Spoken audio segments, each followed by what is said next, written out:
ओम नमो भगवते वासुदेवाय। आप सभी को पवित्र कार्तिक मास की हार्दिक शुभकामनाएं।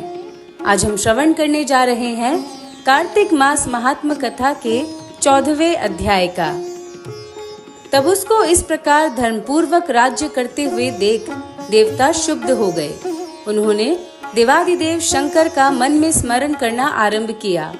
तब भक्तों की कामना पूर्ण करने वाले शंकर ने नारद जी को बुलाकर देव कार्य की इच्छा से उनको वहां भेजा। शंभु भक्त नारद शिव की आज्ञा से देवपुरी में गए। इंद्रादिक सभी देवता व्याकुल हो शीघ्रता से उठ नारद जी को उत्कंठा भरी दृष्टि से देखने लगे।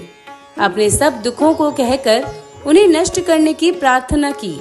तब नारद जी ने कहा, मैं सब कुछ जानता हूँ, इसीलिए अब मैं दैत्यराज जलंधर के पास जा रहा हूँ।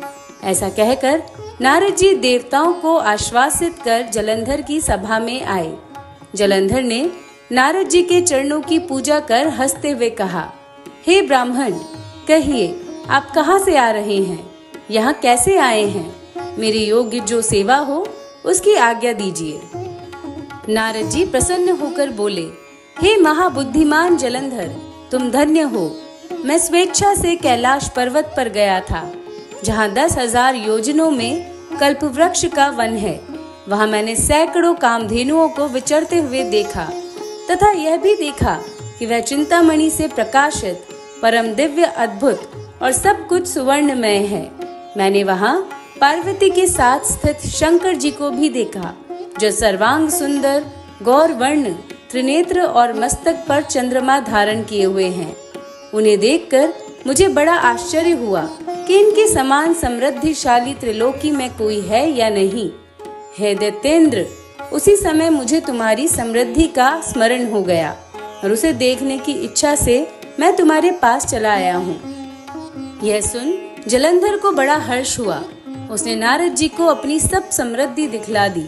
उसे देख नारद ने जलंधर की बड़ी प्रशंसा की और कहा कि निश्चय ही तुम त्रिलोकपति होने के योग्य हो।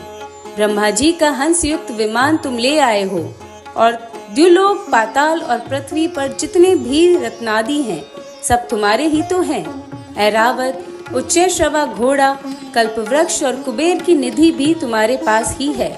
मणियों और रत्नों के ढेर भी तुम्हारे पास लगे हुए हैं। इससे मैं बड़ा प्रसन्न हूँ। परंतु तुम्हारे पास कोई स्त्री रत्न नहीं है। उसके बिना तुम्हारी ये सब समृद्धि अधूरी है। तुम किसी स्त्री रत्न को ग्रहण करो। नारद जी के ऐसे वचन सुनकर दैत्यराज काम से व्याकुल हो गया। उसने नारद जी को प्रणाम करके पूछा कि ऐसी स्त्री कहाँ मिलेगी जो सब रत्नों में श्रेष्ठ हो। नारद जी ने कहा, ऐसा रत्न तो कैलाश पर्वत में योगी शंकर के ही पास है। उनकी सर्वांग सुंदरी पत्नी देवी पार्वती बहुत ही मनोहर है। उनके समान सुंदरी मैंने किसी को नहीं देखा। उनके उस रत्न की उपमा तीनों लोकों में कहीं नहीं है।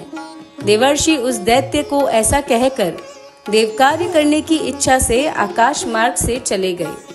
यह था कार्तिक मास महात्म कथा का 14वां अध्याय। धन्यवाद।